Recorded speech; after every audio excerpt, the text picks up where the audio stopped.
Good morning guys. Naari ko sa kuntamnanan og kamatis karon.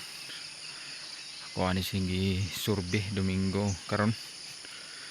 So ako ni siyang giari kay akong giablihan to ko ang kana luyungan dia.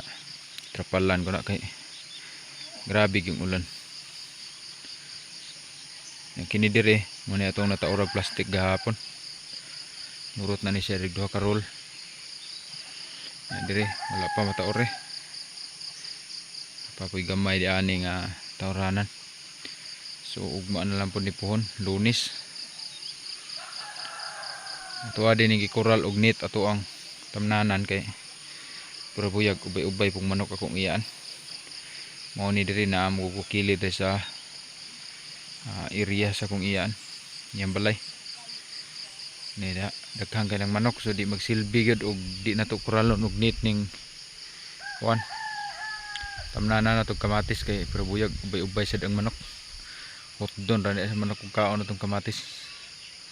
So gasto-gasto gini kay nipalit pa man tawag nit. Kana diha ato po nang yalihag kwayan kay para ug moagi akong uyuan magdagkabaw kaagi res daplinan. Kay ang ihang dalan res ubos. Ihurot na nako gamit. Diha. Mo din yung pang kanal-kanalan para nami kagian. Apoy kagian sa tubig ba. Mana ni diha tong area. Okay. Nanay si mga bangag pero atuan ning padakaan kay katuning sa talong. Kini di nga plastic reusable na ni. Ato na ning gigamit kani adto. Kana ding nay bangag sto nga katunan sa paliya pod di panghipo sar nato. So kaduhan na nato ni gamitan ning plastika. Luis Ginoo baga-baga pagid pod oh. Ligon pa. So pag humans tong talong katong naigos bagyong Tino. Wa namang ginato to gipa-recover kay ana guwang na pod. Tuwa na lang gi ibot og gikuha plastic. Din kana sa tong paliya. Tuwa na lang pud tong gihipos kay wala man pud ta katanom og usab. Ito na lang gihipos din atong gigamit karon. So mapuslan pagid atong plastic. Kaduhan na nato ni magamit.